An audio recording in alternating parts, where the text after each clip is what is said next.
పిల్లలకైతే లంచ్ కోసం పాలకూర పప్పు చేశాను.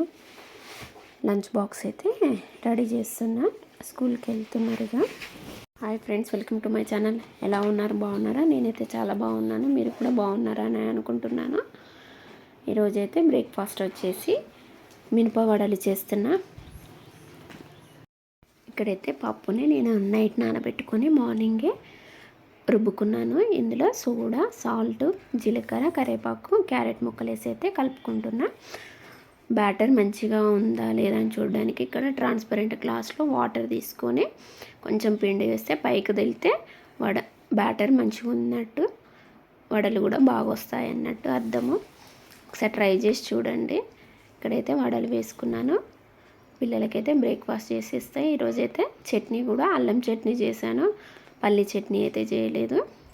అల్లం చట్నీ కోసం అయితే ఇక్కడ ప్యాన్లో ఆయిల్ వేసుకొని 2 స్పూన్స్ శనగపప్పు, మినప్పప్పు అయితే వేయించుకోవాలి. వేయించుకున్న తర్వాత కరివేపాకు వేసుకోవాలి. కరివేపాకు, అల్లం ముక్కలు, జీలకర్ర, నా దగ్గర ధనియాలు లేవని చెప్పేసి నేను ధనియాల పొడి వేసి గ్రైండ్ చేసుకుంటున్నా. ఇక్కడైతే కొంచెం జీలకర్ర కూడా వేసుకొని మొత్తం వేయించుకున్న తర్వాత మిక్సీ జార్లోకి సాల్ట్, ధనియాల పొడి, కారం, మనం వేయించుకున్న పప్పు దినుసులు వేసి అల్లం వేసి మెత్తగా గ్రైండ్ చేసుకోవాలి. కొంచెం వాటర్ వేసి అల్లం చట్నీ కూడా రెడీ అయింది. ఇక్కడ పిల్లలకైతే లంచ్ బాక్స్ కోసం అని చెప్పేసి పాలకూర పప్పు రెడీ చేస్తున్నా. పప్పు అయితే ఒక హాఫ్ అన్ అవర్ ముందే నానబెట్టుకొని పెట్టుకుంటాను. ఎప్పుడైనా రైస్ కుక్కర్లో పెట్టేసి నైటే గిన్నెలు దుమ్ముకొని పెట్టుకున్నాను.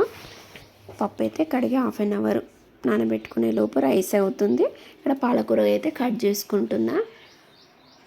మీరేం చేశారు? మీ పిల్లల కోసం లంచ్ బాక్స్ ఏంటి, బ్రేక్ఫాస్ట్ ఏంటి అనేది కమెంట్లో చెప్పండి. ఇక్కడైతే పప్పు అయితే నానింది. పాలకూర కూడా కట్ చేసి పెట్టుకున్నా. నేనైతే కుక్కర్లో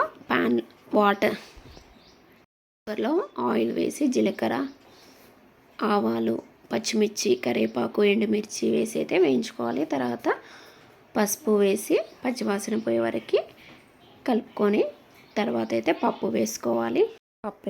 పప్పు అయితే వేసుకొని కలుపుకోవాలి. తర్వాత పాలకూర కట్ చేసి పెట్టుకున్న పాలకూరను కూడా వేసుకొని కలుపుకున్న తర్వాత కారం వేసుకొని సరిపడా నీళ్ళు పోసి అయితే కలుపుకొని మనం విజిల్ అయితే పెట్టాలి. 2 విజిల్స్ వచ్చే వరకు అయితే ఉడికించుకోవాలి. ఉడికిన తర్వాత అయితే మూత తీసి సాల్ట్ సరిపోయిందా లేదా చూసుకొని పిల్లలకైతే లంచ్ బాక్స్ అయితే పెట్టేశాను. పప్పు ఉడికేలోపు అయితే మా పాపకైతే జుట్లు వేసి రెడీ చేశాను. అది వీడియో షూట్ చేయలేదు. అంతేనండి ఈరోజుకి వీడియో కనుక మీకు నచ్చినట్లయితే నా ఛానల్ని అయితే సబ్స్క్రైబ్ చేసుకోండి. లైక్, షేర్, కమెంట్ చేయండి. Bye friends.